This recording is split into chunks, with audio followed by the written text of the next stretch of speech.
being a law enforcer really is in this country, whether it's police or sheriff, you know, or private contractor, you know, because some of those do exist. You know, and it's just like that schism shouldn't exist. You know, things should be more freaking rosy. A cop should be able to be your friend, and your rights are secured, but it's never like that. Okay, they technically, like, they don't have to, they don't have to obey any state statute. Like, when you lay it out to them, tell them, like, hey, you cannot hold me liable to this state statute. Oh no, it's only if they want their paycheck. Well, yeah, but if they violate that, then, you know, that's all federal civil rights actions. Go bring them into federal civil rights, bring them into federal civil rights action under section 1983, and go bring them into a federal civil rights court and go argue it. But you know what? No one does it. No one files claims on any of these people, dude. I'm the only one filing lawsuits. That's why I'm getting all the flack. It's like, I don't know, but people just sit here and talk about it all day, and then no one ever does anything. So. But you are thinking. What was that, Zach? Broke up. I was saying I appreciate what Chris does because he's right when he says nobody's doing anything. I don't have the balls yet to do what he's doing, but I appreciate him doing this because I'm learning from it. Right. Yeah, that's why. That's with one domino, and I bet it's a lot of people in the same position. Yeah, you have to, like, what I do is, because I understand, like, you know, because whenever you meet with a cop, there's that instant adrenaline rush because you feel the danger. Because you know there's a bureaucratic trap waiting to be sprung on you the second that cop flips his lights on, because, you know, or wants to talk to you, because that cop is interested in engaging you because he is certain that he can validate a transaction. He's certain that he's going to leave giving you a bill of sale for his services, right. Or he's going to take you away under some justification of the code. And you have to start looking at what's supposed to work on its basic principle level, and like what I do is I run it through my head. You know, like when I hear Chris's video, what he says sticks with me, and then when I go out and I'm driving, all of those things, like I'm running that scenario in my head and then thinking about it and changing the words to tweak to whatever my personal situation is and who I talk to, because I know that those were sheriffs, but I really have a feeling that everything that Chris said applies to police also, and that it can all be said that way. Police are completely different. They only answer to the mayor and to the police chief, dude. They don't care about none of your rights. All they do is enforce statutes. Dude. Sheriffs enforce the law. Okay, like the sheriffs, like they enforce the law. They'll screw around and try to enforce statutes on you if you let them. That's why they're honorable and they sit down and shut up. They didn't try to press an issue on me. Police, they don't care. They've tased me, throw me on the ground, and arrest me. They've done it before. Like they don't care about nothing. The police are the most ignorant.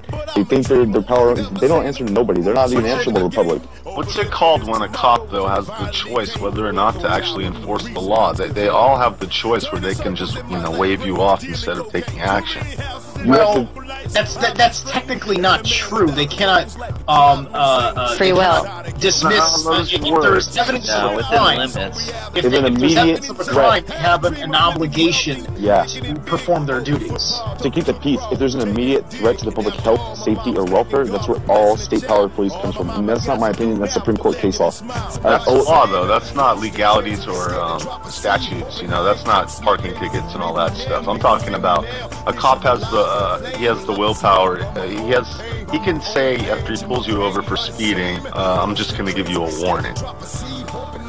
If you basically, you basically tell him, like, sir, you have just not only committed RICO violations because, you know, you're armed, you're in a freaking uniform. There's two of you guys here. It's conspiracy. I don't think that's going to do it. No, it will, because then it's also involving the court. So it is a complete exact what RICO was created for.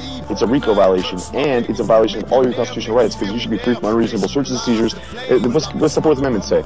You know, the right of the people to be secure in their persons, houses, papers, and effects against all unreasonable searches and seizures shall not be violated. No warrant shall be issued but upon probable cause supported by oath or affirmation, particularly describing the person, places, and things to be seized. How hard is that to remember? So top that. So top that, dude. You know what I'm saying? They put us all on their list. Oh, if they know the Constitution, they're Chris claims his memory actually came to him after he went on a DMT trip. Story. You see, like, so essentially, we should scream Rico when we get pulled over for a seatbelt violation. Rico. No, what you do is you pull your camera out on him and say, "Sir, why have you stopped me from traveling down this common law highway?" Ask him. Say, "Why did you stop?"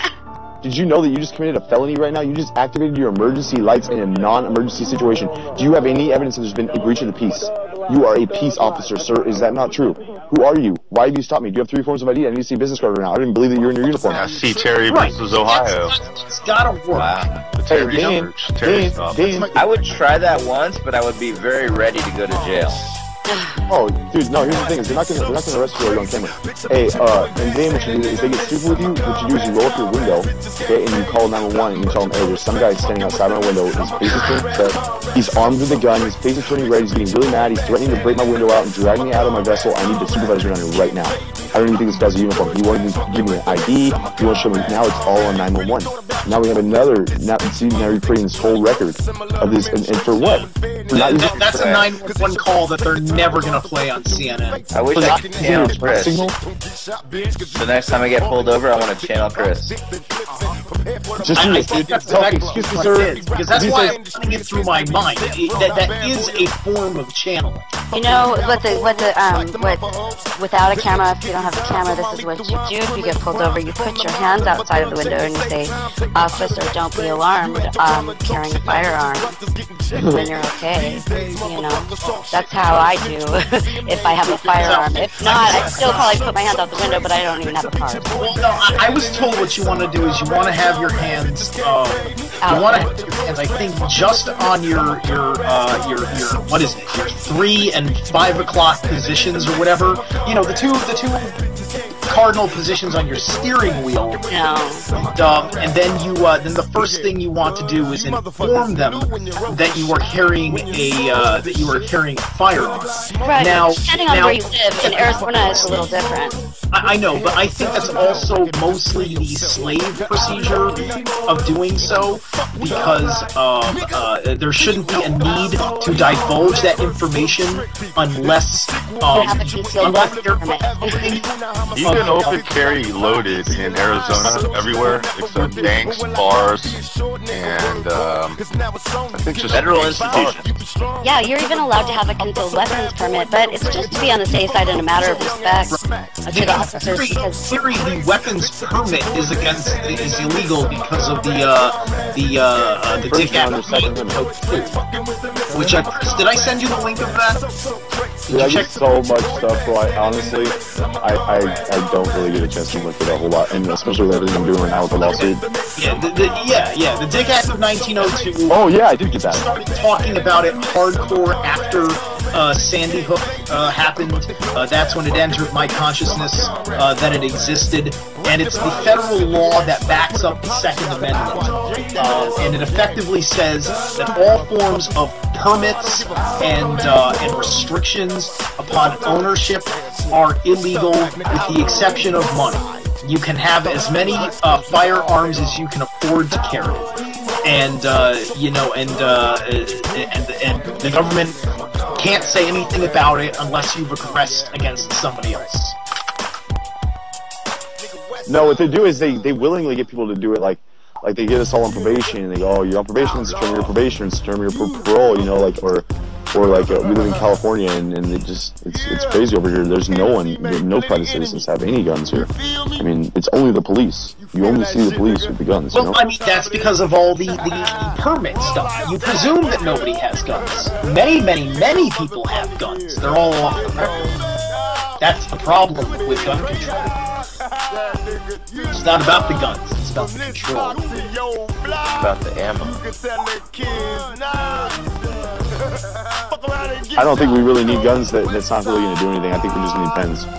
Just give me a blue pen. No, you're right. There's no point in taking up arms against the government, but honestly, the guns being there, it's a psychological element, because it prevents your government from openly declaring war on the people. You know, there's a point to that. There's an aspect to it. You know why they kicked off what they did in Boston? Because it's one of the most liberal cities in the country. It's all students, and what do they got over there? They've got beer, they've got drugs, and they've got their study books. They don't carry guns. You know, those are, you know, they probably, all those neighborhoods, I bet you $1 million those were all off-campus dwelling environments for students that were, you know, that were living out and things like that, amongst some other people that would be normal residents of the area. You know, like the two kids that they were looking for, you know, they were students in the Boston area, just a couple of young kids. We all know they were freaking passes. And my point is, there was probably a extremely low gun ownership in the Boston suburban area and the urban area as well, and that's the way that it is. And you know, they probably did all those raids, and they probably looked for as many illegal things as possible to have fun with. And it's just like, oh, there's your bong. I'm writing you a ticket for owning paraphernalia, and I'm confiscating. See, that's why they went through it. They wanted to catalog everything everybody had. Don't have a permit for this gun. We're locking you up. No. Sorts of They just want to see what they just want to see. It's like they're just testing the waters, man. It's like we're just gonna see if we can just go raid people's houses. They just want to see if anyone's gonna. What should have happened? What should have happened is people should have sat there and just started dumping and emptying on them.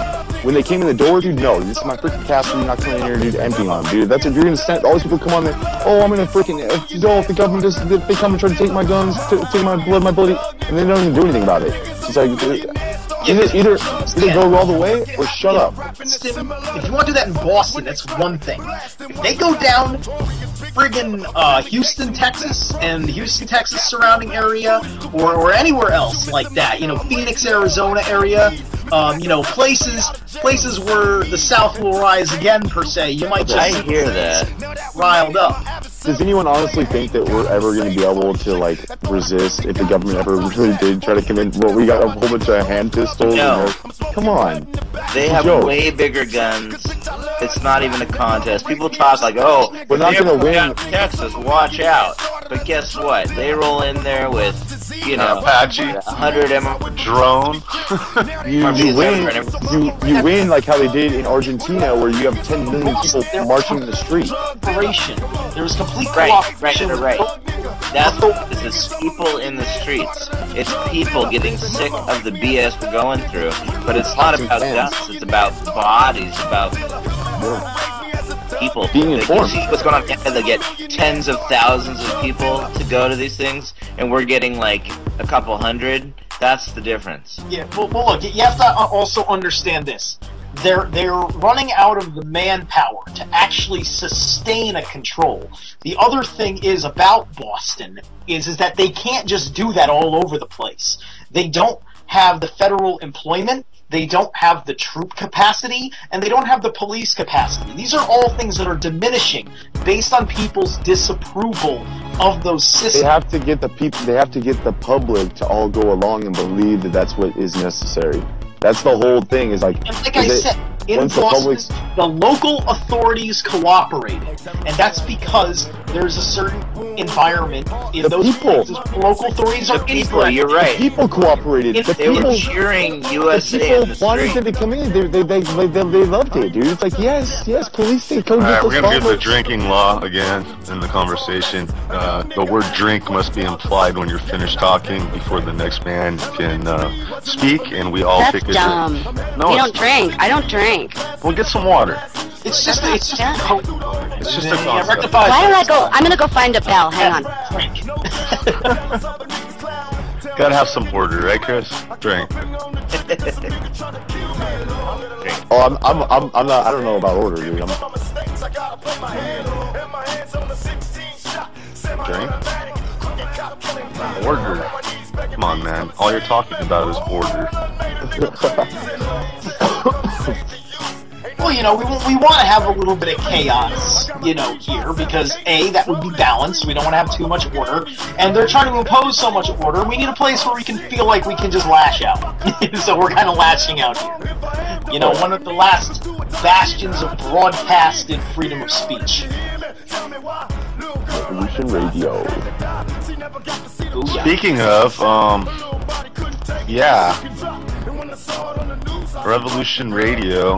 Let's put out the our little station tag here. We are listener supported. No corporate ties. No duct tape over our mouths.